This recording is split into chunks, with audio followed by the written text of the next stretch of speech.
রেখো না মনেতে ভয় বান্দা খোদা, দূর হয়ে যাবে বাধা সব। তোমার আমার মালিক আছেন আমাদের রব, আছেন আমাদের রব।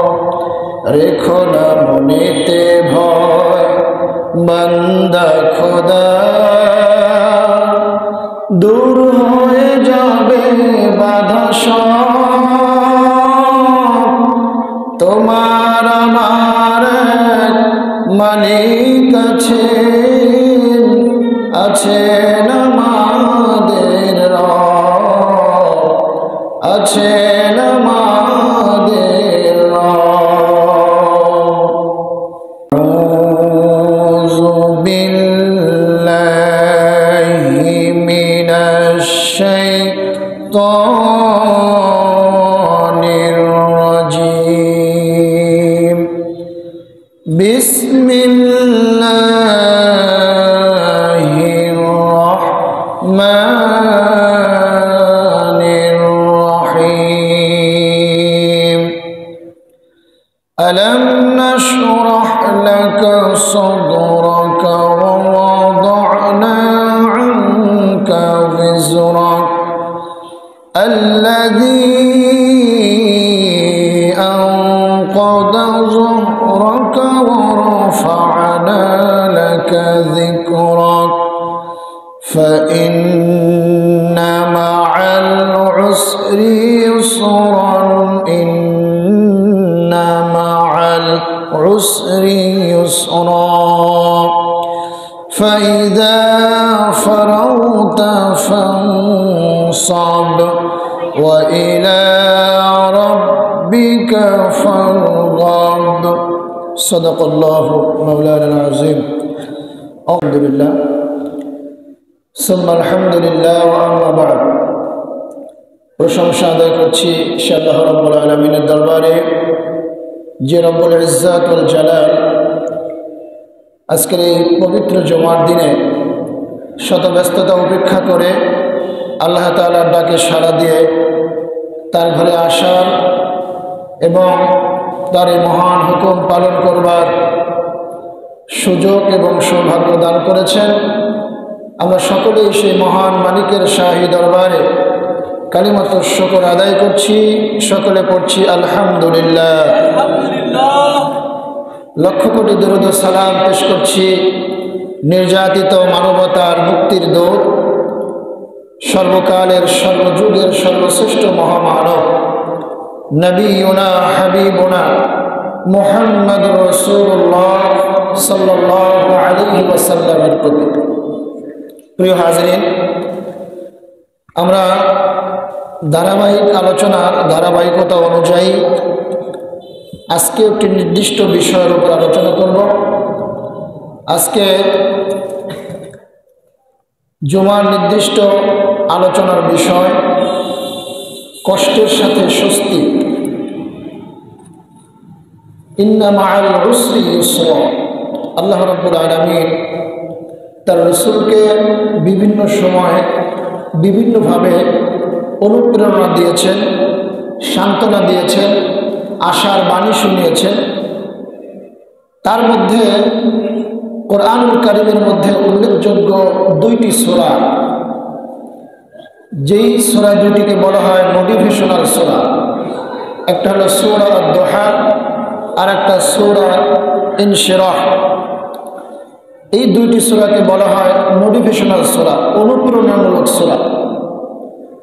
কারণ আমরা জানি মানব জীবনে, মানুষের জীবনে উত্থান পতন, সুখ দুঃখ, হাসি কান্না, এগুলি নিয়েই একজন মানুষের জীবন। তো এই জীবনে যেমন আছে সফলতার গল্প, তেমনি আছে ব্যর্থতার গ্লানি। তো যারা এই ব্যর্থতার গ্লানিকে বহন করার সক্ষমতা রাখে না, অনেক ক্ষেত্রে দেখা যায় দুনিয়ায় কোনো কিছুতে ব্যর্থ হওয়ার কারণে, হতাশ হওয়ার কারণে শেষ পর্যন্ত তার আত্মহত্যা বা সুইসাইডের সিদ্ধান্ত নেয়, এমন অনেক মানুষ এই পৃথিবীতে আছে। তো আজকে আমরা কোরআন এবং হাদিসের আলোকে ইসলামের দৃষ্টিতে এই কষ্টের সাথে স্বস্তি, এটার ব্যাপারে ইসলাম কি বলে, এ বিষয়ে আজকে আমরা একটু আলোচনা করব। কারণ আমরা যারা পৃথিবীতে বসবাস করছি, জীবন ধারণ করছি, এই পৃথিবীতে সুখ দুঃখের পালাবদল ঘটে, হাসি কান্নার পালাবদল ঘটে, উত্থান পতনের অনেক গল্প রচিত হয়। আর এই উত্থান পতনের গল্প, এই হাসি কান্না, সুখ দুঃখ, এগুলির সাথেই সবথেকে কাছের থেকে আমরা সেটাকে দেখতে পাই, অনুধাবন করতে পারি। হয়তো বা আমাদের কারো কারো জীবনের সাথে এটা মিলে যায়। তো এজন্য পৃথিবীর এই সুখ দুঃখ, হাসি কান্না, উত্থান পতন, এ ব্যাপারে ইসলাম আমাদেরকে কি গাইডলাইন দেয়, ইসলাম আমাদেরকে কি নির্দেশনা দেয়, এটা আমাদের জানা দরকার। তার আগে আমরা কিছু তথ্য শেয়ার করতে চাই। সেটা হলো বিশ্ব স্বাস্থ্য সংস্থা, এটার একটা জরিপ অনুযায়ী পৃথিবীতে প্রতি 40 সেকেন্ডে একজন মানুষ সুইসাইড করে, আত্মহত্যা করে, সুইসাইড করে, আত্মহুতি দেয়। এবং এই গবেষণায় দেখা গেছে যারা আত্মহত্যা করে তার মধ্যে 50%, অর্থাৎ অর্ধেক, এই অর্ধেক পার্সেন্টের মানুষ আত্মহত্যা করে হতাশার কারণে, বিষণ্ণতার কারণে। তাদের মধ্যে এক ধরনের হতাশা কাজ করে, এক ধরনের হাহুতাশ এবং ব্যর্থতার গ্লানি সহ্য করতে না পেরে এই মানুষগুলো তাদের জীবন থেকে, তাদের এই দুনিয়ার জীবন থেকে তারা বিদায় নেওয়ার সিদ্ধান্ত নেয়, আত্মহুতি দেয়। আমরা অনেক ক্ষেত্রে মনে করি হতাশা এবং বিষণ্ণতা এটা একই জিনিস, কিন্তু গবেষণা বলে দুইটা আলাদা দুইটা জিনিস। হতাশা হল যেটা, বিষণ্ণতা হলো একটা আবেগ। এটার সর্বোচ্চ স্থায়ী কাল 14 দিন পর্যন্ত থাকে মানুষের ভিতরে। আমরা কোনো ঘটনার কারণে, আমাদের সাথে ঘটে যাওয়ার কোনো কিছুর কারণে বা এরকম কোনো পরিস্থিতির কারণে অনেক সময় আমরা বিষণ্ণতায় ভুগি, যেটাকে বলা হয় মেন্টাল ডিসঅর্ডার।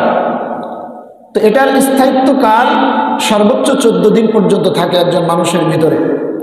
এরপর এটা আস্তে আস্তে ঠিক হয়ে যায়, কারণ এটা আবেগের সাথে জড়িত। কিন্তু হতাশা যেটা, এটা আলাদা একটা বিষয়। হতাশাটা একবারে মানুষের মধ্যে আসে না। একজন মানুষ যখন বারবার কোনো জিনিস সে হোঁচট খায় বা গভীরভাবে কোনো বিষয়ে আঘাতপ্রাপ্ত হয় বা কোনো জায়গা থেকে বিমুখ হয়ে যায়, তখন আস্তে আস্তে তার মধ্যে, তার মানসিকতার মধ্যে একটা হতাশার চিত্র তৈরি হয়। এটা হতে হতে একটা সময় সে নিজেকে একজন ব্যর্থ মানুষ মনে করে, আর সেটার থেকে তার মধ্যে একটা মেন্টাল ডিসঅর্ডার তৈরি হয়। আর এটার থেকে বের হওয়ার জন্য প্রফেশনালি যারা এটা নিয়ে কাজ করেন, মনোরোগ বিশেষজ্ঞ যারা আছেন, তাদের সাথে কিছু যোগাযোগ বা তাদের সাথে বিভিন্ন পরামর্শ, এটার মাধ্যমে আস্তে আস্তে এই জিনিসগুলো থেকে বেরিয়ে আসা সম্ভব। কিন্তু ইসলামের যে বিধান, ইসলামের যে নীতিমালা, ইসলামের যে নির্দেশনা, এটা যদি আমরা এক্ষেত্রে মেনে চলি, সেক্ষেত্রে আমাদের এই মেন্টাল ডিসঅর্ডার, হতাশা, এটা আমাদের মধ্যে প্রবেশ করতে পারবে না। কারণ হতাশাগ্রস্ত হয় ওই ব্যক্তিগুলোই যারা মূলত দুনিয়া কেন্দ্রিক চিন্তা ভাবনা নিয়ে চলে, যাদের চিন্তা ভাবনার মধ্যে শুধু দুনিয়াকেই তারা লালন করে, দুনিয়ার সফলতা, দুনিয়ার ব্যর্থতাকে যারা একমাত্র শেষ কথা মনে করে, দুনিয়ায় বিজয় লাভ করলে এটাকেই তার জীবনের চূড়ান্ত বিজয় মনে করে, দুনিয়ায় কোনো কিছুতে ব্যর্থ হলে এটাকেই সে তার চূড়ান্ত ব্যর্থতা বলে ধরে নেয়। এই ধরনের মানসিকতা যারা লালন করে, মূলত তারাই হতাশাগ্রস্ত হয় বেশি। এবং একটা পর্যায়ে দেখা যায় যে হতাশাগ্রস্ত হওয়ার কারণে অনেকে সুইসাইড পর্যন্ত করে। তো প্রিয় হাজরিন, এ ব্যাপারেও ইসলাম আমাদেরকে নির্দেশনা দিয়েছেন, কারণ ইসলাম এমন একটা জীবন ব্যবস্থা যেখানে একজন মানুষের জীবনের সাথে সম্পর্কিত এমন কোনো বিষয় আপনি খুঁজে পাবেন না যে ব্যাপারে ইসলাম কথা বলেন। ইসলাম প্রত্যেকটা বিষয়ে আমাদেরকে সুনির্দিষ্ট নির্দেশনা দিয়েছে। আমরা যদি ইসলাম থেকে নির্দেশনাগুলো নিতে পারি, সেই অনুযায়ী যদি আমরা আমাদের জীবনকে পরিচালনা করতে পারি, তাহলে এই হতাশা থেকে আমরা বেঁচে থাকতে পারব। আর এটার পাশাপাশি যেই ব্যক্তি হতাশাগ্রস্ত হয়, যার মধ্যে মেন্টাল ডিসঅর্ডার দেখা দেয়, এই লোকগুলি অনেক ক্ষেত্রে সমাজ এবং পরিবারকে তাদের পাশে পায় না। কারণ আমাদের সামাজিক দৃষ্টিভঙ্গি এমন যে আমরা যে ব্যক্তি বিপদে পড়ে তাকে আরও বিপদের মধ্যে ঠেলে দিতে কুণ্ঠাবোধ করি না। আবার কেউ কেউ এই বিপদ থেকে বাঁচানোর জন্য মোটিভেশন দিতে গিয়ে এমন মোটিভেশন তাকে দেয় যে একেবারে বস্তুবাদের প্রতি তাকে এমনভাবে আকৃষ্ট করে যে যেটার দরুন তার চিন্তা চেতনা অন্যদিকে ডাইভার্ট হয়ে যায়। এজন্য এই সমীক্ষায় 2019 সালে জাপানের একদল বিজ্ঞানী একটা গবেষণা করেছে। সে গবেষণাটা এভাবে করেছে যে পৃথিবীতে সবথেকে বেশি মানসিক শান্তিতে থাকে যারা মুসলিম তারা। কারণ মুসলমানেরা তাওহীদে বিশ্বাস করে, একত্ববাদে তারা বিশ্বাস করে। আর এই যে একত্ববাদের যে বিশ্বাসটা, এটা একজন মানুষের ঈমানকে যেমন তাজা রাখে, তেমনিভাবে তার চিন্তা চেতনা, দুনিয়াকে নিয়ে তার চিন্তা চেতনা, দুনিয়ার আশা আকাঙ্ক্ষা, দুনিয়ার সুখ শান্তি স্বাচ্ছন্দ্য, এগুলিকেও সে ওইভাবেই মূল্যায়ন করে।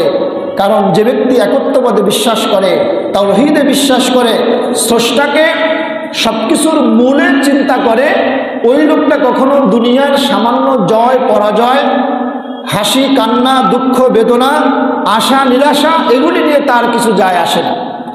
এজন্যই এই সমীক্ষায়, এই জরিপের মধ্যে এটা প্রমাণিত হয়েছে যে মুসলিমরা যারা আল্লাহ তাওহীদবাদে সব থেকে বেশি বিশ্বাসী, একত্ববাদে বিশ্বাসী, তারাই মানসিকভাবে সব থেকে বেশি সুস্থ। আজকে দেখবেন উন্নত বিশ্ব বলে যারা দাবি করে, ইউরোপ আমেরিকায় সেই জায়গাগুলোতে আপনারা দেখবেন সেখানে সুইসাইডের হার সব থেকে বেশি, এবং তার অধিকাংশ কারণ হতাশা। কোথাও শান্তি খুঁজে পায় না, পরিবারে শান্তি নাই, তাদের সামাজিক ব্যবস্থাপনার মধ্যে কোনো শান্তি নাই, পরিবারের মধ্যে পারিবারিক যে বন্ধন, এটা আমরা আমাদের এই উপমহাদেশে, এই সাবকন্টিনেন্টে পারিবারিকভাবে আমাদের যে একটা সুদৃঢ় বন্ধন যুগের পর যুগ হয়ে আসছে, যেভাবে আমরা এই পর্যন্ত এসেছি, এই পারিবারিক বন্ধনটা ইউরোপ আমেরিকায় একটা কল্পনা অতীত। সেখানে সন্তান বড় হয়ে গেলে, সাবালক হয়ে গেলে সন্তানের ধার পিতামাতা ধারে না, পিতামাতার ধার সন্তানে ধারে না। যার যার মতো করে তার জীবনযাপন সে করে, লাইফ লিড করতে থাকে, এবং তার যার যা খুশি তারা তাই করতে পারে। ফ্রি ওয়ার্ল্ড বলতে যা বোঝায়, সেখানে ব্যক্তি স্বাধীনতার নামে তারা যার যার মতো করে তাদের জীবনযাপন করে, কেউ কারো কাছে কোনো দায়বদ্ধতা তাদের থাকে না। তো এই জন্য অনেক ক্ষেত্রে দেখা যায় এই মানুষগুলো বিভিন্ন কারণে যখন হতাশাগ্রস্ত হয়ে পড়ে, আমরা যেমন কেউ হতাশ হলে আমাদের পাশে আমাদের পরিবার থাকে, আমাদের বন্ধু বান্ধব থাকে, আত্মীয় স্বজনেরা থাকে, আমাদের সমাজ ব্যবস্থাপনা আমাদের পাশে দাঁড়ায়, কিন্তু ওই মানুষগুলোর পাশে ওইভাবে দাঁড়ানোর মতো কাছের কোনো মানুষ আর অবশিষ্ট থাকে না।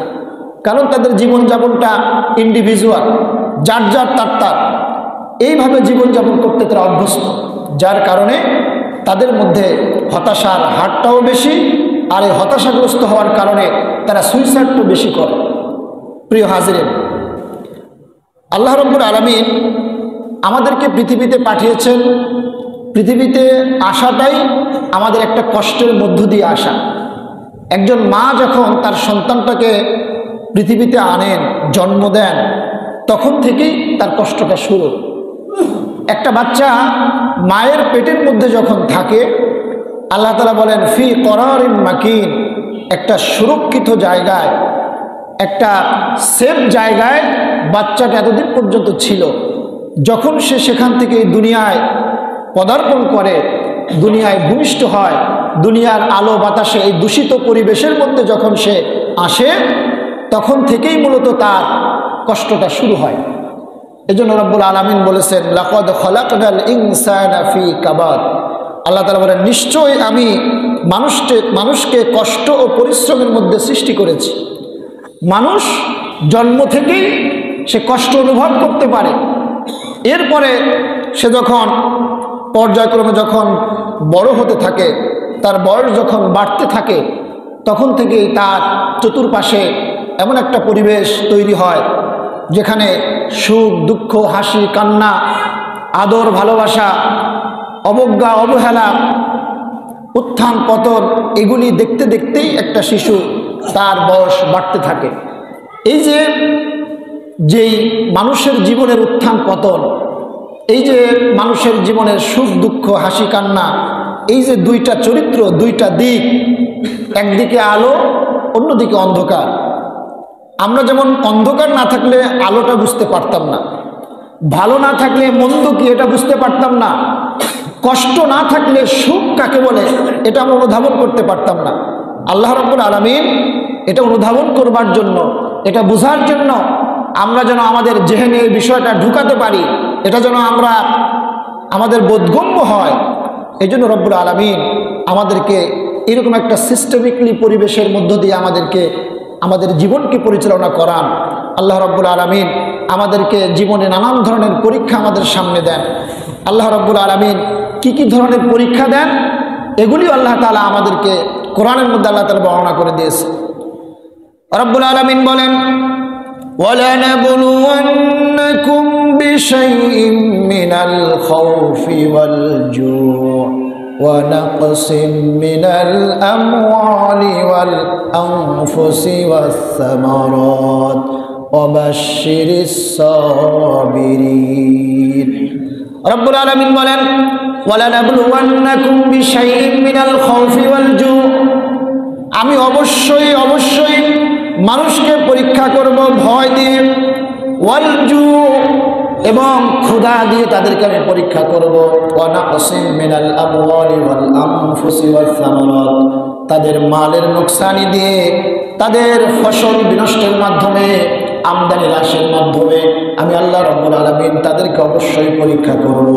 ওয়া বাশশিরিস সাবিরিন, আর যারা এই পরীক্ষা ধৈর্য ধারণ করবে তাদের জন্য রয়েছে সুসংবাদ। সুবহানাল্লাহ। তাহলে এর দ্বারা আল্লাহ তাআলা আমাদেরকে আইডিয়া দিলেন, আমাদেরকে এটা বুঝালেন যে তোমার জীবন সবসময় একভাবে যাবে না, একভাবে চলবে না। তুমি সবসময় যে দুধ কলা খাইতে পারবা এরকম না বিষয়টা। তোমার মাঝে মাঝে কাঁচামরিচ আর পান্তা ভাতও খাওয়া লাগতে পারে। তুমি সবসময় যে জাজিমের বিছানায় ঘুমাবা এরকম নয়। তোমার এই শুধু ফুলের উপরও তোমাকে ঘুমানো লাগতে পারে। তুমি সবসময় যে ভালো একটা পরিবেশে, ভালো একটা পর্যায়ে তুমি থাকবা এটা নয়। তোমাকে এর প্রতিকূল পরিস্থিতি তোমাকে মোকাবেলা করা লাগতে পারে। এখানে কয়েকটা বিষয় আল্লাহ তাআলা নির্দিষ্ট করেছেন। এক নম্বরে আল্লাহ তাআলা বলেছেন মিনাল খাউফ, আল্লাহ তাআলা ভয় দিয়ে আমাদেরকে পরীক্ষা করবেন। বিভিন্ন সময় আমাদেরকে আল্লাহ তাআলা নানানভাবে ভয় দেখেন না, অনেকভাবে ভয় দেখান। সেটা মানুষের মাধ্যমে হোক, প্রাকৃতিকভাবে হোক, নানানভাবে আল্লাহ তাআলা আমাদেরকে ভয় দেখান। এই যে গত 4 বছর আগে 2020 সালে যেই নোভেল করোনা ভাইরাস আল্লাহ তাআলা বিশ্বব্যাপী দিলেন, এই ভাইরাসে গোটা পৃথিবীর মানুষ এই ভাইরাসের কাছে একেবারে নতজানু হয়ে গিয়েছে। কত বড় বড় ক্ষমতাধর, কত ক্ষমতার অধিকারী, সুপার পাওয়ার, তারা পর্যন্ত নাস্তানাবুদ হয়ে গিয়েছে।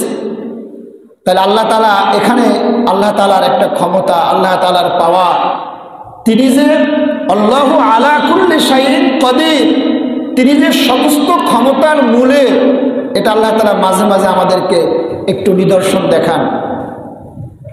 এভাবে করে আল্লাহ তাআলা বিভিন্নভাবে প্রাকৃতিক অনেক বিপর্যয়ের মাধ্যমে আমাদেরকে ভয় দেখান। আল্লাহ তাআলা করে বলছেন ওয়াল জু, তোমাদেরকে আমি ক্ষুধা দিয়ে ভয় দেখাবো। অনেক সময় খাবারের কষ্ট আমাদের হয়, ফসলের বিনষ্টের মাধ্যমে খাদ্য সংকট তৈরি হয়, কিছুটা হয় মানুষের কারণে, কিছুটা হয় প্রাকৃতিক দুর্যোগের কারণে। এইভাবেই আল্লাহ তাআলা আমাদেরকে ক্ষুধার কষ্ট দেন। সবসময় আপনি ভালো খাবার খাইতে পারবেন, 8-10 পদ আইটেম দিয়ে আপনি খাবার খাবেন, বিষয়টা এরকম নয়। আপনার জীবনে এমনও দিন আসতে পারে যে মাত্র এক আইটেমের তরকারি, এক পদের তরকারি সবজি দিয়ে আপনাকে খানা খেতে হতে পারে।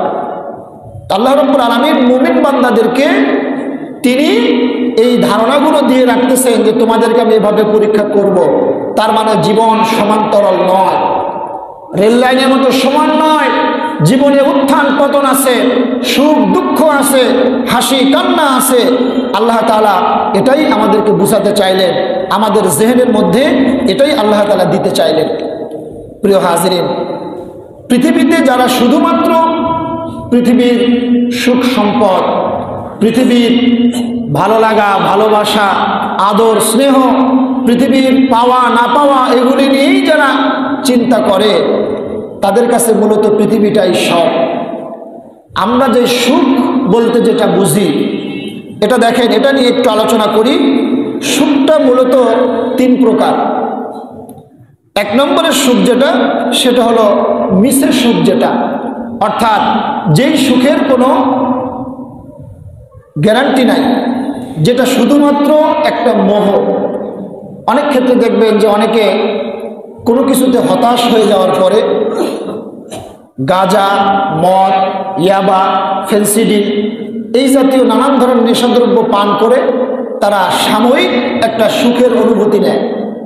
কিন্তু আসলে তো এটা কোনো সুখের অনুভূতি নয়, এটা সাময়িক একটা মোহ মাত্র।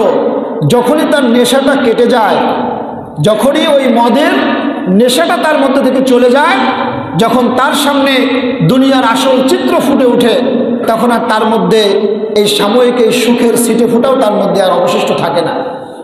সুতরাং এটা হলো সাময়িক একটা সুখ। মানুষ নেশার মাধ্যমে, নেশার ঘোরে পড়ে, নানান ধরনের নেশাদ্রব্য পান করে সে সাময়িক একটা সুখের মধ্যে নিজেকে বিলিয়ে দিতে চায়, কিন্তু আসলে এটা একটা মিছে সুখ ছাড়া আর কিছুই নয়। দ্বিতীয় নম্বরে যে সুখ, সেটা হলো ক্ষণস্থায়ী সুখ, যেটা আমরা পৃথিবীতে খুঁজে বেড়াই। অধিকাংশ মানুষ এই সুখের পিছনে আজকে দৌড়াচ্ছে, অর্থাৎ দুনিয়ায় একটু ভালো থাকা, দুনিয়ায় একটু ভালো পরিবেশে চলা, দুনিয়ায় একটু চাকচিক্যময় জীবনযাপন করা, একটু মর্যাদাপূর্ণ জায়গায় থাকা, নানান ধরনের সুযোগ সুবিধা ভোগ করা। এই যে দুনিয়া কেন্দ্রিক যে সুখ স্বাচ্ছন্দ্য খুঁজে বেড়ানো, উপভোগ করা, এগুলি হচ্ছে ক্ষণস্থায়ী সুখ। অথচ আল্লাহ রাব্বুল আলামিন আমাদেরকে, এই মুমিন ব্যক্তিদেরকে আল্লাহ তাআলা এই দুনিয়া থেকে বিমুখ হতে বলেছেন। দুনিয়ার ব্যাপারে আল্লাহ রাব্বুল আলামিন বলেছেন, ওয়ামাল হায়াতুদ দুনিয়া ইল্লা মাতাউল গুরুর। এই দুনিয়াটা, দুনিয়ার এই সুখ সম্পদ, সুখ স্বাচ্ছন্দ্য, এটা একটা মোহ ছাড়া আর কিছুই নয়। এটা আল্লাহ তাআলা শুধুমাত্র মানুষদেরকে পরীক্ষার জন্য আল্লাহ তাআলা তৈরি করেছে।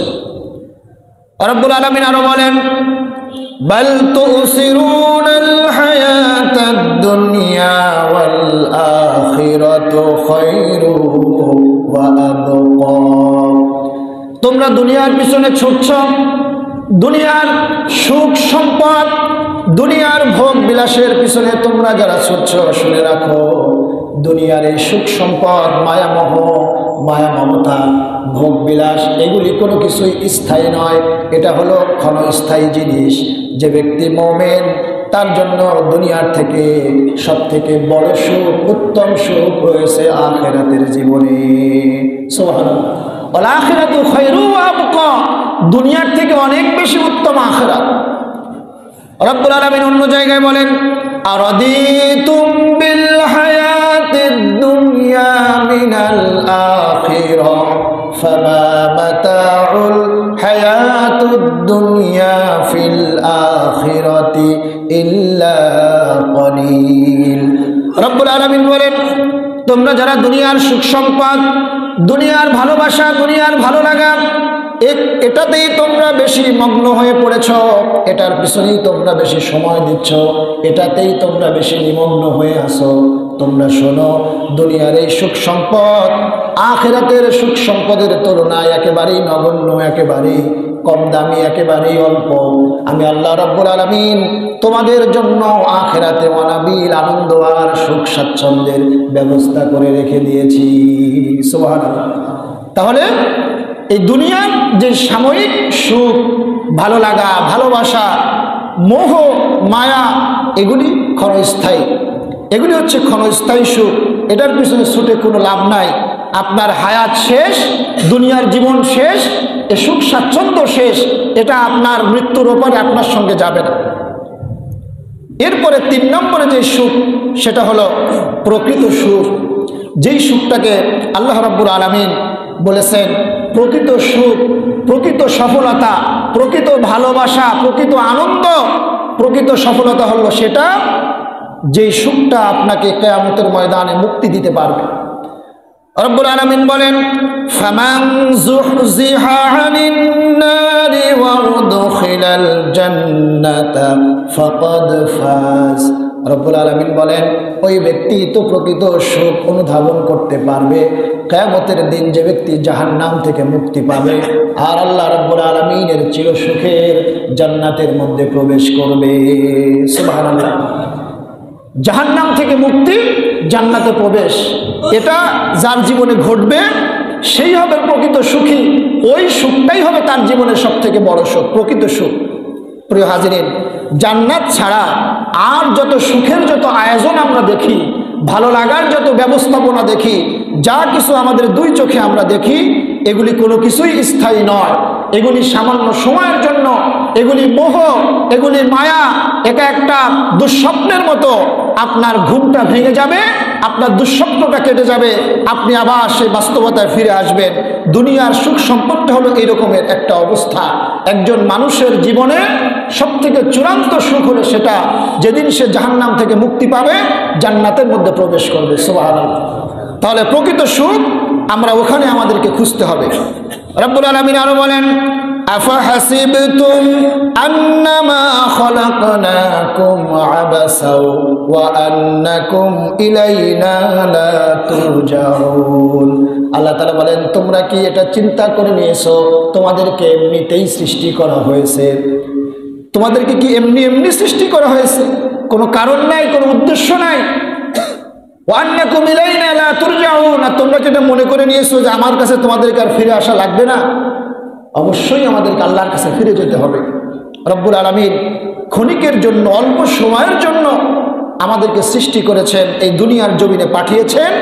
আবার এই সময়টা যখন শেষ হয়ে যাবে তখন আবার আমাদেরকে আল্লাহ রব্বুল আলামিনের নিকট ফিরে যেতে হবে। আল্লাহ রব্বুল আলামিন আমাদেরকে স্মরণ করিয়ে দিচ্ছেন, আল্লাযী খালাকাল মাউতা ওয়াল হায়াতা লিয়াবলুয়াকুম আইয়ুকুম আহসানু আমালা। আল্লাহ তাআলা বলেন, তিনি সেই সত্তা যিনি মৃত্যু এবং জীবনকে সৃষ্টি করেছেন। আইয়ুকুম আহসানু আমালা, যেন তিনি পরীক্ষা করতে পারেন তোমাদের মধ্যে কে বেশি ভালো কাজ করতে পারে। অর্থাৎ এই যে দুনিয়ার যে সময়টা, যেটাকে আমরা সুখ খোঁজার জন্য একেবারে নির্দিষ্ট করে নিয়েছি, অধিকাংশ মানুষ আমরা শুধু দুনিয়ার সুখটাকেই প্রাধান্য দিচ্ছি। এই সময়টাকে আল্লাহ তাআলা বলেছেন এটা আমাদের জন্য পরীক্ষা কেন্দ্র। পরীক্ষাটা কি হবে? আমরা কে বেশি ভালো কাজ করতে পারি, উত্তম কাজ করতে পারি, আহসানু আমালা, কে বেশি উত্তম কাজ করতে পারে। আল্লাহ তাআলা এই পরীক্ষাটা করার জন্যই এই জীবন, এই মৃত্যুর খেলাটা আল্লাহ তাআলা খেলছেন। আল্লাহ রাব্বুল আলামিন দুনিয়ায় আমাদেরকে পাঠাচ্ছেন নির্দিষ্ট একটা হায়াত। এটা যখন শেষ হয়ে যাবে, এটা যখন ফুরিয়ে যাবে, তখন আবার আমাদেরকে আল্লাহ রাব্বুল আলামিনের কাছে চলে যেতে হবে। এজন্য রাব্বুল আলামিন আমাদেরকে আমাদের জীবনের লক্ষ্য, উদ্দেশ্য, এটা আমাদেরকে মনে করে দেওয়ার জন্য রাব্বুল আলামিন বলছেন, ওয়ামা খলাকনাস সামাই ওয়াল আরদি ওয়ামা বাইনাহুমা লাঈবিন। তোমরা কি মনে করেছো তোমাদের মাথার উপরে যে বিশাল আকাশ, তোমাদের পায়ের নিচে যে জমিন, এগুলি আমি আল্লাহ রাব্বুল আলামিন এমনি এমনিতেই সৃষ্টি করে রেখেছি? এগুলির পিছনে কোনো কারণ নাই। অবশ্যই এর পিছনে কারণ আছে, এর পিছনে সুনির্দিষ্ট একটা ব্যাখ্যা আছে। রব্বুল আলামিন এগুলি এমনি এমনি সৃষ্টি করেন নাই। আমরা যেমন আমাদেরকে আল্লাহ সৃষ্টি করেছেন একটা লক্ষ্য উদ্দেশ্য সামনে নিয়ে, সেটা হলো আমাদেরকে রব্বুল আলামিন পরীক্ষা করবেন আমরা কে কত আমল করতে পারি। কারণ আল্লাহ রব্বুল আলামিন আমাদেরকে একটা উদ্দেশ্য সামনে নিয়ে সৃষ্টি করেছেন। উদ্দেশ্যটা হলো মা খলাকতুল জিন্না ওয়াল ইনসা ইল্লা লিয়াবুদুন। আল্লাহ তাআলা বলেন জিন এবং ইনসান এদেরকে আমি আল্লাহ সৃষ্টি করেছি আমার ইবাদতের জন্য, আমার দাসত্বের জন্য, আমার গোলামির জন্য। আল্লাহ তাআলা পরীক্ষা নেবেন ওটাই যে আমার এই বান্দারা আমার ইবাদত, আমার দাসত্ব, আমার গোলামি, আমার রেজামন্দির জন্য কতটুকু কাজ করছে, আমরা সে আল্লাহর জন্য কতটুকু সময় ব্যয় করছি, আল্লাহর বিধানকে কতটুকু মানার চেষ্টা করছি। আল্লাহর ইবাদত মানে শুধু নামাজ নয়, ইবাদত মানে শুধু রমজানের রোজা নয়, ইবাদত মানে শুধু যাকাত দেওয়া নয়, হজ করা নয়, তাসবিহ তাহলিল মিলাদ মাহফিল দোয়া কালাম এগুলি নয়। ইবাদতের সারমর্ম হলো একেবারে বাংলা কথায় জীবনের সব ক্ষেত্রে আল্লাহর বিধানকে মেনে নেওয়ার নামই হলো ইবাদত। সেটা হতে পারে আমার ব্যক্তিগত জীবন, হতে পারে আমার ধর্মীয় জীবন, হতে পারে আমার পারিবারিক জীবন, হতে পারে আমার সামাজিক জীবন, হতে পারে আমার রাজনৈতিক জীবন। যে জায়গায় হোক না কেন একজন মানুষের জীবনে যতগুলো সেক্টর আছে, যতগুলো ক্ষেত্র আছে, প্রত্যেকটা জায়গায় আল্লাহর বিধানকে মেনে নেওয়ার নামই হলো ইবাদত। যে জায়গায় আল্লাহর বিধান মানলাম না সেখানে আল্লাহর গোলামি থেকে আমরা বিমুখ হয়ে গেলাম, আল্লাহ দ্রোহিতার শামিল হয়ে গেল, আল্লাহর দেওয়া বিধানের পরিপন্থী কাজ হলো। এটা যখন হবে তখন আমাদের ইবাদত পরিপূর্ণ হবে না। আর আল্লাহ তাআলা যে আইয়ুকুম আহসানু আমালা বলেছেন, আমাদেরকে উত্তম কাজের পরীক্ষা নেবেন, সেই পরীক্ষা ক্ষেত্রে আমরা কিন্তু বিফল হয়ে যাব, ব্যর্থ হয়ে যাব, আমাদের জীবন সফল হবে না। দুনিয়ার সফলতা আসল সফলতা নয়। প্রিয় হাজিরিন, এখন দুনিয়ায় আমরা হতাশ হয়ে যাই কেন? বিভিন্ন সময় আমাদের উপরে নানান ধরনের বিপদ আপদ বালা মুসিবত আসে, নানান ধরনের প্রতিকূল পরিবেশ আমাদের উপরে আসে। সেগুলি দেখে অনেকে যাদের ঈমান দুর্বল তারা হতাশ হয়ে যায়, তারা হতাশাগ্রস্ত হয়ে যায়, তারা ভয় পেয়ে যায়, তারা তাদের অবস্থান থেকে তারা সরে যায়, টলে যায়। এজন্য আল্লাহ রাব্বুল আলামিন আমাদেরকে কিছু গাইডলাইন দিয়েছেন। এই যে বিপদ আপদ বালা মুসিবত, এগুলি মুসলমানদের চোখে দুইভাবে বিপদটা আসে। আমাদের দৃষ্টিতে কোরআন এবং হাদিসের আলোকে আমরা যতটুকু বুঝতে পারি বিপদ আপদ দুই কারণে আসে, দুইভাবে আসে। এক নম্বর যেটা আসে সেটা হলো শাস্তি স্বরূপ। শাস্তি স্বরূপ কেন আসে? কারণ আমরা আল্লাহ রাব্বুল আলামিন যেই নির্দিষ্ট একটা মাপকাঠি দিয়ে আমাদেরকে আল্লাহ তাআলা সৃষ্টি করেছেন, যে উদ্দেশ্যকে সামনে রেখে আল্লাহ তাআলা সৃষ্টি করেছেন, একটু আগে আমি যে আয়াতে কারিমা বললাম আল্লাহর ইবাদতের জন্য, আল্লাহর দাসত্বের জন্য, আল্লাহর গোলামের জন্য, তো ওই জায়গাটায় যখন আমরা সেই দাবি অনুযায়ী কাজ করতে পারি না, সেই দাবি আমরা পূরণ করতে পারি না, তখন আল্লাহ রাব্বুল আলামিন মাঝে মাঝে যখন এই আল্লাহদ্রোহিতা এটা একেবারেই বেশি মাত্রায় হয়ে যায়, যখন লিমিট ক্রস করে, তখন আল্লাহ রাব্বুল আলামিন রিমাইন্ডার দেন। শাস্তি স্বরূপ অনেক জায়গায় অনেক বিপদ আপদ আল্লাহ তাআলা দেন। সেই শাস্তিটা কি? রব্বুল আলামিন বলেন জহরাল ফাসাদা ফিল বাররি ওয়াল বাহরি বিমা কাসাবাত আইদিন নাস। জমিনে, স্থলে এবং জলে, পানিতে এবং স্থলে যে বিপদ আপদ বালা মুসিবত আসে এগুলি মানুষের হাতের কামাই করা, কারণ এগুলি আমাদেরই কর্মের ফল। আজকে একটু তাকিয়ে দেখেন আমেরিকার দিকে, পৃথিবীর সবথেকে উন্নত দেশ আমেরিকা, সবথেকে বড় সুপার পাওয়ার, পৃথিবীতে যেখানেই যুদ্ধ লাগায় তার সাথে কেউ পারে না। অথচ আল্লাহ রাব্বুল আলামিন কি এক দাবানল দিয়ে তাদেরকে আজকে তাদের সবথেকে উন্নত একটা শহর ক্যালিফোর্নিয়া রাজ্যের লস অ্যাঞ্জেলেস, আজকে সেটা একেবারে ভস্মীভূত হয়ে ছাই ছাড়া সেখানে আর কিছুই খুঁজে পাওয়া যাচ্ছে না। দামি দামি বড় বড় বিলাসবহুল প্রাসাদ, নামি দামি সেখানকার মানুষদের নামি দামি বাড়িগুলো, এত দামি দামি একটা বাড়ি, এক একটা গাড়ি সব পুড়ে ছারখার হয়ে গিয়েছে। সেই আগুন তারা আজকে নিয়ন্ত্রণে আনতে পারছে না। তো এই যে দুর্যোগটা, এগুলির পিছনে তাদের কিছু কর্মকাণ্ডের কিছু কারণ রয়েছে। কারণ আল্লাহ রাব্বুল আলামিন প্রত্যেকটা মানুষকে ছাড় দেন কিন্তু কাউকে ছেড়ে দেন না। আল্লাহ তাআলা সহজে কাউকে ধরেন না। ইন্না বাতশা রাব্বিকা লাশাদীদ। কিন্তু আল্লাহ যখন কাউকে ধরেন সেই ধরাটা বড় শক্ত ধরা হয়। আল্লাহ যদি কাউকে ধরে সেই ধরা থেকে তাকে কেউ নিস্তার দিতে পারে না। কোনো বিপর্যয়, কোনো অশান্তিমূলক কাজ, বিপর্যস্তমূলক কাজকে আমরা মানবিক দৃষ্টিকোণ থেকে এটাকে আমরা সমর্থন করি না। এটার জন্য আমরাও আমাদের হৃদয়ের মধ্যে রক্তক্ষরণ হয়, তাদের জন্য আমরাও শুভকামনা করি। কারণ ওই জায়গায় এমন অনেক মসজিদ আছে যে মসজিদগুলো দাবানলের মধ্যে পুড়ে গিয়েছে, ওখানে হাজারো মুসলমানরা বসবাস করে, তাদের ঘর বাড়িও পুড়ে গিয়েছে। আবার ওই জায়গায় ফিলিস্তিনের জন্য যারা কথা বলেছে, ফিলিস্তিনের পক্ষে কথা বলেছে, এমন অনেক বিধর্মী ওখানে আছে। কিন্তু আমরা একটা জিনিস তাদেরকে মনে করিয়ে দিতে চাই, যারা ফিলিস্তিনের গাজায় এই হামলা করবার জন্য বিলিয়ন বিলিয়ন ডলারের অস্ত্র ইসরায়েলকে যারা দিয়েছে, আজকে তাদেরকে আল্লাহ রাব্বুল আলামিন একটা নিদর্শন দেখাচ্ছেন। তোমরা যেভাবে একটা দেশের সভ্যতাকে, একটা দেশের সামাজিক ব্যবস্থাপনাকে, একটা দেশের সার্বভৌমত্বকে, একটা জাতির অধিকারকে তোমরা ভুলুণ্ঠিত করেছ, আজকে দেখো সেই সামান্য দাবানলের আগুন দিয়ে আমি আল্লাহ তোমাদেরকে একটা শুধুমাত্র একটা নিদর্শন দিলাম, একটা রিমাইন্ডার দিলাম যে আমি আল্লাহ একজন আছি। আল্লাহ একজন আছেন না? আল্লাহ আছেন। সুতরাং আল্লাহ কাউকে ছেড়ে দেন না, আল্লাহ ছাড় দেন। আল্লাহ দেখেন যে মানুষ কতটুকু পারে, কতটুকু যেতে পারে। মানুষ যখন তার অপরাধের 16 কলা পূর্ণ করে ফেলে, তখন আর আল্লাহ তাকে আর সুযোগ দেন না।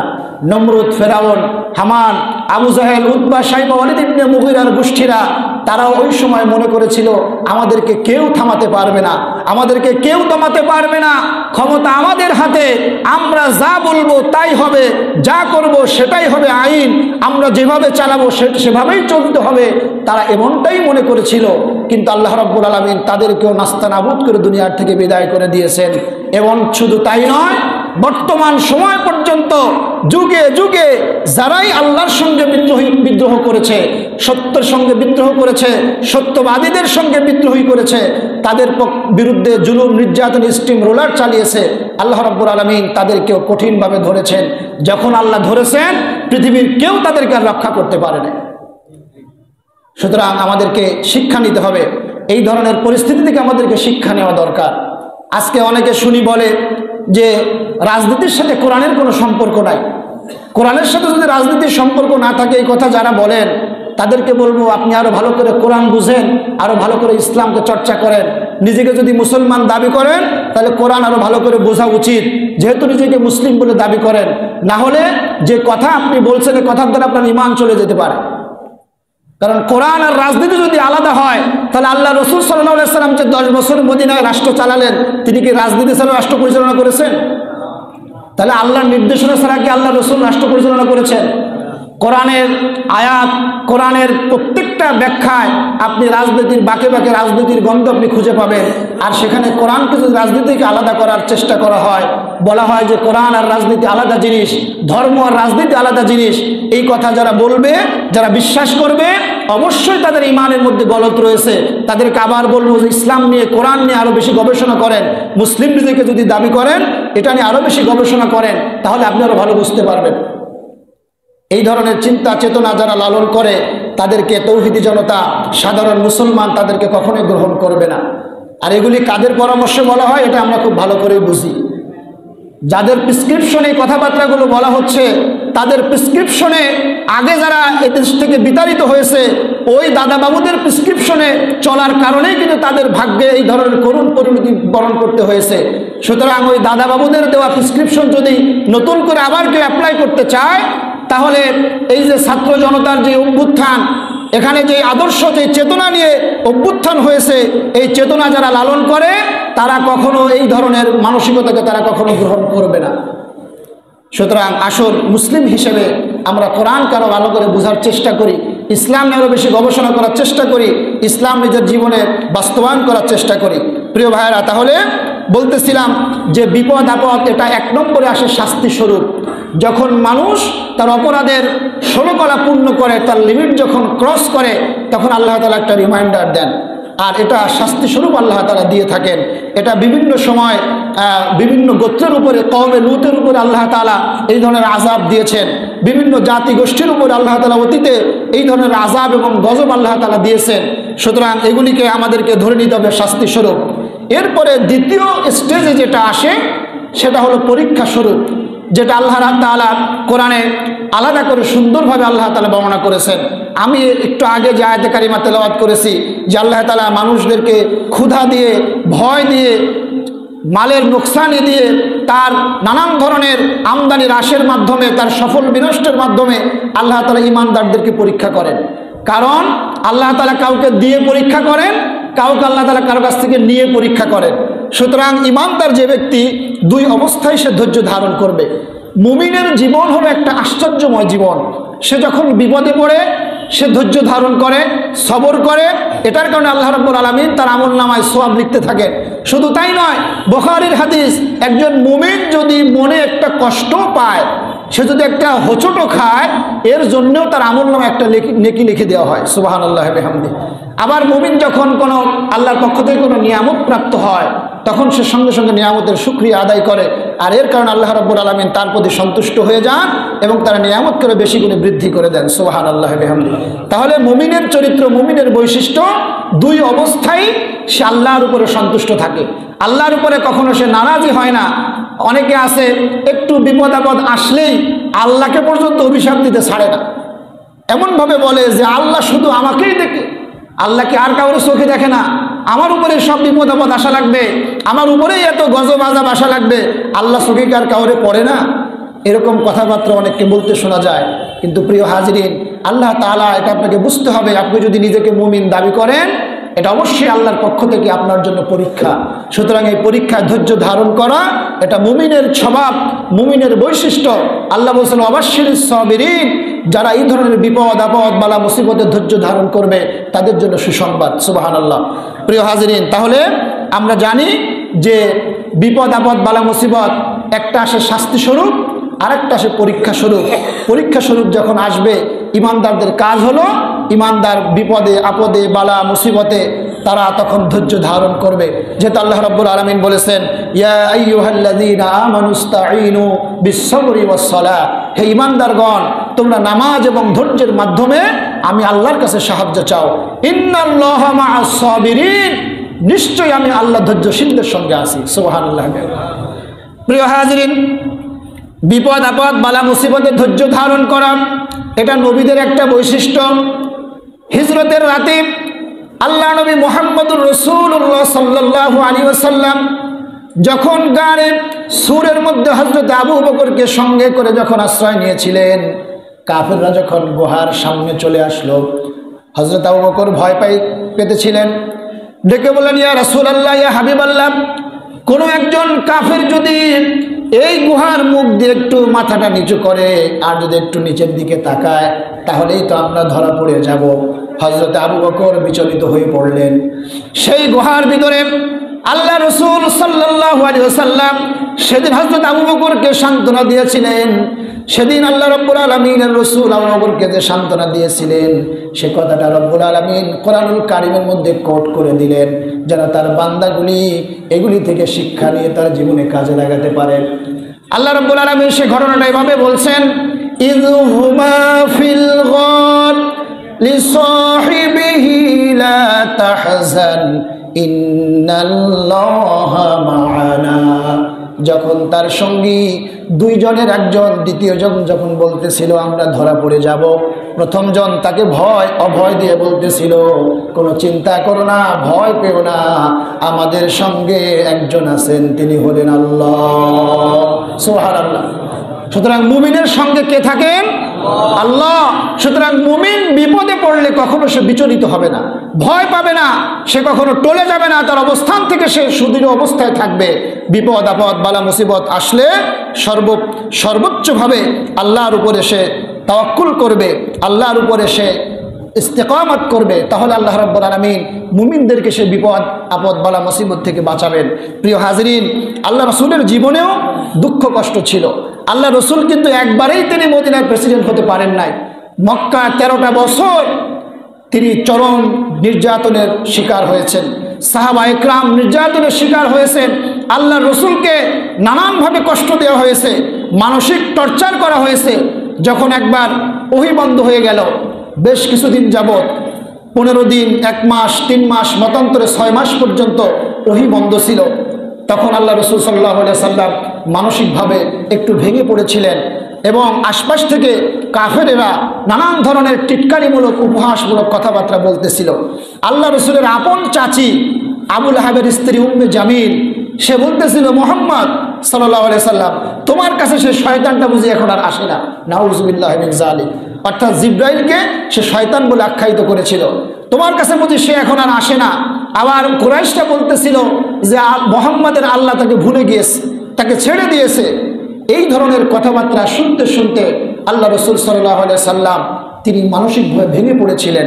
রব্বুল আলামিন তখনই এই যে সূরা আদ-দুহা এবং সূরা ইনশিরাহ এই দুইটি সূরা নাজিল করে আল্লাহ রসুলকে তখন আল্লাহ তাআলা ইন্সপায়ার করেছেন, অনুপ্রেরণা দিয়েছেন, আল্লাহ রসুলকে উৎসাহ দিয়েছেন, উদ্দীপনা জুগিয়েছেন। হে রসুল, আপনাকে আমি ভুলে যাই নাই, আপনাকে আমি ছেড়ে দেই নাই, আপনাকে আমি একা পথে ছেড়ে দিয়ে আমি আল্লাহ চুপচাপ বসে নেই, বরং আপনাকে আমি কিছুদিনের জন্য রেস্ট দিয়েছি। কারণ এই ওহী এটার এক একটা ওজন আছে, এটার যে ওজন এটার কারণে আপনার স্নায়ু বাধাগ্রস্ত হতে পারে, ক্ষতিগ্রস্ত হতে পারে। ওহী আসলেই আল্লাহ রসুল ব্যতিব্যস্ত হয়ে পড়তেন সেটাকে নিজের মধ্যে ধারণ করার জন্য, আবার সেটাকে মুখস্থ করে আবার সেটা মানুষের মধ্যে ছড়িয়ে দেওয়ার জন্য আল্লাহ রসুল খুব ব্যতিব্যস্ত হয়ে যেতেন। অনেক সময় ওহী অ্যাকসেপ্ট করতে গিয়ে, গ্রহণ করতে গিয়ে আল্লাহ রসুলের জিহ্বা বারবার জড়িয়ে যেত, কষ্ট হতো। আল্লাহ তাআলা এটুকু বরদাস্ত করলেন না। রব্বুল আলামিন ওহী নাজিল করে দিলেন, লা তুহাররিক বিহি লিসানাকা লিতা'জালা বিহি। হে আমার রসুল, ওহীকে মুখস্থ করবার জন্য, ওহী গ্রহণ করবার জন্য আপনার জিহ্বা বারবার আপনার নাড়াতে হবে না, আপনি এত বেশি ব্যতিব্যস্ত হবেন না। আপনি শুধুমাত্র একবার করে জিব্রাইলের সঙ্গে আপনি পাঠ করুন, গোটা কোরআন আপনার সিনার মধ্যে ঢোকায় দেওয়ার মালিক আমি আল্লাহ। সুতরাং আল্লাহ রসুল এত বেশি ব্যস্ত হতেন, তার স্নায়ুটা টান টান হয়ে যেত, উত্তেজনা কাজ করতো আল্লাহ রসুলের মধ্যে। আর কোরআন এটা তো কম ওজনদার জিনিস নয়, যে কোরআন পাহাড়ের উপর অবতীর্ণ করতেছে, পাহাড় ভয়ে ধুলির সঙ্গে মিশে যাওয়ার মতো অবস্থা হয়েছিল। রব্বুল আলামিন বলেন, লাউ আনজালনা হাযাল কুরআনা আলা জাবালিন লারাআইতাহু খাশিআম মুতাসাদ্দিআম মিন খাশিয়াতিল্লাহ। এটা তো সেই কোরআন, যেই কোরআন যদি আমি পাহাড়ের উপর অবতীর্ণ করতাম, পাহাড় কোরআনের ভয়ে, কোরআনের ওজনে পাহাড় ধুলের সঙ্গে মিটিয়ে যেত। সেই কোরআন যখন আল্লাহ রসুলের অবতীর্ণ করা হতো, অন্যান্য সাহাবীরা তারা শীতের মধ্যে থরথর করে কাঁপতেন। আর তখন যখন আল্লাহ রসুলের উপরে ওহী অবতীর্ণ করা হতো, আল্লাহ রসুল ঘেমে একাকার হয়ে যেতেন। একবার হযরতে আবু বকরের উরুর উপরে মাথা রেখে আল্লাহ রসুল একটু বিশ্রাম নিচ্ছিলেন। হঠাৎ করে সাহাবী বললেন, আল্লাহ রসুল আমার উরুর উপরে মাথা রেখে বিশ্রাম নিচ্ছেন।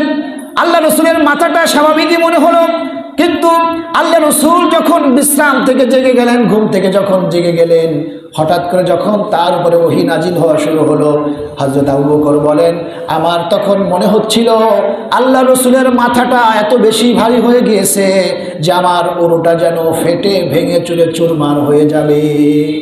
আল্লাহর ওহীটার ওজন এত বেশি ওজনদার ছিল, যেটাকে আল্লাহ রসুলকে একটু রেস্ট দেওয়ার জন্য, আল্লাহ রসুলকে একটু বিরতি দেওয়ার জন্য আল্লাহ তাআলা বললেন, যে রসুল আমি আপনাকে ভুলে যাই নাই, আপনাকে আমি ছেড়ে দেই নাই, ওরা যাই বলুক না কেন আমি আপনাকে একটু রেস্ট দিয়েছি, একটু সুযোগ দিয়েছি যেন আপনি একটু রেস্ট নিতে পারেন, আমি আপনাকে ভুলে যাই নাই। সুতরাং আপনি তাদের কথাবার্তা আপনি মন খারাপ করবেন না। ফালা ইয়াহজুনকা কওলুহুম ইন্না না'লামু মা ইউসিররুনা ওয়া মা ইউ'লিনুন। তারা নিজেদের মধ্যে যে কথাবার্তাগুলো বলে, আপনার ব্যাপারে যা কিছু বলে, এ ব্যাপারে আপনি মন খারাপ করবেন না, দুশ্চিন্তাগ্রস্ত করবেন না। তারা যদি ঈমান নাও আনে, এটা তাদের সঙ্গে আমার ফয়সালা হবে। ঈমান দেওয়ার, হেদায়েত দেওয়ার মালিক আমি আল্লাহ, আপনি শুধু দাওয়াতি কাজটা করে যান। প্রিয় ভাইরা, তাহলে আল্লাহ রসুলের জীবনেও এই ধরনের হতাশা, দুশ্চিন্তা কাজ করেছে। সুতরাং আমরা যারা মুমিন, আমরা যারা মানুষ, আল্লাহর বান্দা, রসুলের উম্মত যারা নিজেদেরকে দাবি করি, আমরা এই ধরনের হতাশা, সাময়িক কষ্ট, এটার দ্বারা আমরা যদি নিজেদেরকে হতাশাগ্রস্ত করে ফেলি, নিজেদেরকে যদি আমরা একেবারে নাস্তানাবুদ করে ফেলি, অনেকে এই হতাশা সহ্য করতে না পেরে, হতাশাকে নিজের মধ্যে অ্যাকসেপ্ট করতে না পেরে, এটাকে ধারণ করতে না পেরে অনেকে সুইসাইডের মতো এই গর্হিত কাজে তারা লিপ্ত হয়, অনেকে আত্মহত্যা করে ফেলে। পৃথিবীতে বিশ্ব স্বাস্থ্য সংস্থার যেই একটা জরিপ, প্রতি 40 সেকেন্ড একজন মানুষ আত্মহত্যা করে। আর এই যে আত্মহত্যাগুলি করে তার মধ্যে 50 ভাগ মানুষ শুধুমাত্র হতাশার কারণে তারা আত্মহত্যা করে, তারা নিজেদের জীবনকে আত্মহুতি দেয়, এই ঘৃণিত কাজে তারা নিজেদেরকে আবদ্ধ করে। সুতরাং একজন মুমিন কখনো এটার মধ্যে সামিল হতে পারে না। এই দুঃখ, কষ্ট, হতাশা এটাকে আপনি তখনই এটাকে স্বাভাবিকভাবে অ্যাকসেপ্ট করতে পারবেন। ইসলাম কিছু দিক নির্দেশনা আমাদেরকে দিয়েছে, যেটা হলো দুঃখ কষ্টকে জীবনের একটা অংশ হিসেবে মেনে নেওয়া। জীবন থাকলে দুঃখ কষ্ট আসবেই, জীবনটা সমান্তরাল নয়, একভাবে জীবন চলবে না। যেমন আল্লাহ রসুলের জীবনেও দুঃখ কষ্ট, সুখ, হাসি, কান্না এগুলি ছিল। পৃথিবীতে সবথেকে ভালো মানুষ হচ্ছেন আল্লাহর নবীরা, তো তাদের জীবনেও যেখানে হতাশা ছিল, কষ্ট ছিল, দুঃখ ছিল, আমাদের জীবনেও এগুলি আসবে, এটাই স্বাভাবিক। এজন্য জীবনের একটা অংশ হিসেবে এটাকে মনে করা। আর যখন আমাদের উপর এই ধরনের বিপদ আপদ আসবে, এই ধরনের হতাশার গ্রস্তর মধ্যে আমরা পড়ে যাব, বিপদ আপদ আসবে, তখন আমাদের কাজ হবে আল্লাহর উপর অবিচল বিশ্বাস রাখা। কারণ বিপদ আপদ, বালা মুসিবত এগুলি দেন কে বলেন তো? আল্লাহ। এগুলি থেকে আমাদেরকে নিস্তার দিবেন যিনি, তিনি কে? সুতরাং এই অবস্থায় আমাদেরকে আল্লাহর উপরেই একমাত্র ভরসা করতে হবে, আল্লাহর প্রতি অবিচল বিশ্বাস আমাদেরকে রাখতে হবে। 3 নম্বরে, এটার থেকে মুক্তি পেতে হলে তাকদীরের উপরে আমাদেরকে অটল বিশ্বাস রাখতে হবে। আমাদের তাকদীরে যেটা লেখা আছে এটা কখনোই খণ্ডাবে না। তাকদীরে যেটা থাকবে ওটা আসবেই। একজন মানুষের জীবনে সুখ, দুঃখ, হাসি, কান্না, ভালোবাসা, আদর, স্নেহ এগুলি দিয়েই মানুষের জীবন। আপনি একটু চিন্তা করেন যে আপনি গত 2024 সালে আপনি কয়টা দিন না খেয়েছিলেন, আপনি কয়দিন অসুস্থ ছিলেন? চিন্তা করে দেখলে দেখা যাবে হয়তো সামান্য কয়েকদিন আপনি অসুস্থ ছিলেন। আর না খেয়ে থাকা যেটা বোঝায়, ওইরকম হয়তো আমরা কেউ এরকম না খেয়ে থাকিনি। আমরা অধিকাংশ দিনই ভালো ছিলাম, আল্লাহ আমাদেরকে ভালো রেখেছেন, ভালো খাওয়াইয়েছেন। তাহলে কেন আমরা সামান্য হতাশাগ্রস্ত হয়ে আমরা একেবারে আল্লাহকে ভুলে যাব, জীবনকে নাশ করবার সিদ্ধান্ত গ্রহণ করব? এটা কোনো মুমিন ব্যক্তির কাজ হতে পারে না। বিপদ আপদ, বালা মুসিবত এটা আল্লাহর পক্ষ থেকে আসে, এটা আমাদেরকে বিশ্বাস করতে হবে। আল্লাহর অনুমতি ছাড়া, আল্লাহর হুকুম ছাড়া একটা বিপর্যয় পৃথিবীর মধ্যে আসে না। সুতরাং বিপদ আপদ, বালা মুসিবত যখন আসবে তখন আল্লাহর প্রতি এই তাকদীর আমাদেরকে বিশ্বাস রাখতে হবে। আর সর্বশেষ, এটা থেকে মুক্তি পাওয়ার জন্য আল্লাহর উপর তাওয়াক্কুল করতে হবে। কারণ একজন মুমিনের সবথেকে তাওয়াক্কুলের জায়গা, ভরসার জায়গা হচ্ছে কে? আল্লাহ রাব্বুল আলামিন বলেছেন, ওয়া ইয়াতাওয়াক্কাল আলাল্লাহি ফাহুয়া হাসবুহ। যে ব্যক্তি আল্লাহর উপরে তাওয়াক্কুল করে তার জন্য আল্লাহই যথেষ্ট। সুবহানাল্লাহি ওয়া বিহামদিহি। তাহলে আমরা যারা মুমিন, মুমিনের বৈশিষ্ট্য, মুমিনের চরিত্র, তারা আল্লাহর উপরে তাওয়াক্কুল করে। পৃথিবীতে যাই কিছু ঘটুক না কেন, আপনার সাথে যাই কিছু ঘটুক, আপনি আপনার কর্মপন্থা ঠিক করে, আপনার চেষ্টাকে ঠিক করে, তাওয়াক্কুল মানে আবার ঘরে বসে থাকা নয়। তাওয়াক্কুল মানে আপনি আর কিছুই করলেন না, আপনি চুপচাপ বসে থাকলেন, এটার নাম তাওয়াক্কুল নয়। একজন মানুষের জীবনের তার করার মতো যতটুকু চেষ্টা আছে, এতটুকু চেষ্টা করার পরে ভালো ফলাফলের জন্য আল্লাহর উপরে তাওয়াক্কুল করতে হবে। আপনি জমিনে বীজ বপন করেছেন, ফসলের বীজ আপনি বপন করেছেন, সেটাকে আপনি সঠিকভাবে দেখভাল করেন, সেটার যেই দেখভালের দায়িত্ব, সেটার যে পরিচর্যা, সেটা আপনি সঠিকভাবে করেন। এরপরে আপনি আল্লাহর উপরে তাওয়াক্কুল করবেন ভালো ফসলের জন্য। এখন যদি আপনি শুধু বীজগুলো ছড়িয়ে দিয়েই আপনি ঘরে এসে বসে থাকলেন, আপনি সেটার বন জঙ্গল সাফ করলেন না, সঠিক মতো পরিচর্যা করলেন না, যখন পানি প্রয়োজন আপনি দিলেন না, আর আপনি আশা করলেন যে আল্লাহ আপনাকে ভালো ফসল দেবে, এটা বোকার স্বর্গে বাস করার শামিল। সুতরাং তাওয়াক্কুল, এটা নিয়ে ভুল বোঝার কোনো সুযোগ নাই। তাওয়াক্কুল মানে হলো নিজের চেষ্টা শেষ করে আল্লাহর কাছে ভরসা করা ভালো ফলাফলের জন্য, এটাই হলো তাওয়াক্কুল। তাহলে আমরা আমাদের জীবনে যখন বিপদ আপদ, বালা মুসিবত আসবে, আমরা আমাদের কর্মপন্থা ঠিক করে আল্লাহর উপরে তাওয়াক্কুল করব। আল্লাহ রাব্বুল আলামিন আমাদেরকে যতটুকু দিয়েছেন, যাকে যতটুকু দিয়েছেন, এতটুকু নিয়ে আমরা সন্তুষ্ট থাকব। প্রিয় ভাইরা, অনেকে আছে নিজের অবস্থানে সে সন্তুষ্ট নয়। সে চিন্তা করে অমুকের 10 তলা বাড়ি, আমারটা কেবল 5 তলা হয়েছে, অমুকের ব্যাংকে 10 কোটি টাকা আছে, আমার 2 কোটিও নাই। এরকম চিন্তা যারা করবে তাদের মধ্যে কখনো সন্তুষ্টি আসবে না। আল্লাহ রাসূল বলেছেন, তুমি সবসময় তোমার নিজের অবস্থানে জেলে আছে তার দিকে তুমি তাকাও। তুমি আজকে 3 বেলা পেট পুরে খেতে পারছো, তুমি এমনও অনেক লোক তোমার আশেপাশে দেখবে যারা প্রতিদিন 1 বেলা ঠিকমতো খেতে পারে না। এমন অনেক মানুষ আছে, তুমি সুন্দর জামা কাপড় করে ঘুরে বেড়াচ্ছ, সে খুঁজে দেখবা যে সারা বছরে কোনো দিন ঈদের দিনেও সে একটা ভালো কাপড় পরতে পারে না, তার সামর্থ্য নাই। সুতরাং ওই মানুষগুলো দিকে যখন আমরা নজর দিব তখন আমাদের মধ্যে সন্তুষ্টি আসবে। আল্লাহ তাআলা আমাদেরকে যাকে যে অবস্থানে রেখেছেন, প্রিয় ভাইরা, আপনি যে অবস্থানে নিজেকে সন্তুষ্ট করতে পারছেন না, আল্লাহর সন্তুষ্টি আদায় করতে পারছেন না, আপনার এই অবস্থান অনেকের কাছে রঙিন স্বপ্ন। এই অবস্থানে আসার জন্য সে দিন রাত পরিশ্রম করে যাচ্ছে, তারপরে সে কোনো কুল কিনারা করতে পারছে না, অথচ আমরা আমাদের নিজেদের অবস্থান নিয়ে সন্তুষ্ট নয়। প্রিয় ভাইয়েরা, হতাশা থেকে দূরে থাকার জন্য অবশ্যই আমাদেরকে নিজেদের জায়গায় সন্তুষ্ট থাকতে হবে। আল্লাহ তাআলা আমাদেরকে যতটুকু দিয়েছেন এতটুকুর মধ্যে নিজেদেরকে অল্পে তুষ্টি, এটাও মুমিনের একটা অন্যতম বৈশিষ্ট্য, এটা আমাদেরকে নিশ্চিত করতে হবে। আর অবশ্যই আমাদের কষ্টের সাথে স্বস্তি রয়েছে। ইন্না মাআল উসরি ইউসরা, কষ্টের পরেই শান্তি রয়েছে। যেমন রাতের পরে দিন আসে, যেমন একটা মা প্রসব যন্ত্রণা সহ্য করবার পরে একটার কলিজার সেরা ধন মানিক সোনা জাদুমণি সন্তানকে দুনিয়ায় ভূমিষ্ঠ করে, ঠিক তেমনিভাবে আপনার আমার জীবনে যদি কোনো কষ্ট আসে, এটা বিশ্বাস করতে হবে এই কষ্টের পর অবশ্যই আল্লাহ তাআলা আমাদের জন্য সুখ এবং শান্তির ব্যবস্থা করে রেখে দিয়েছেন। আর সেই সুখ শান্তির চূড়ান্ত জায়গা হলো আখিরাত, সেটা আমাদেরকে মাথায় নিয়ে আমাদের জীবনযাপন করতে হবে। আল্লাহ তাআলা আমাদের সকলকে তৌফিক দান করুন, সকলে বলি আমিন।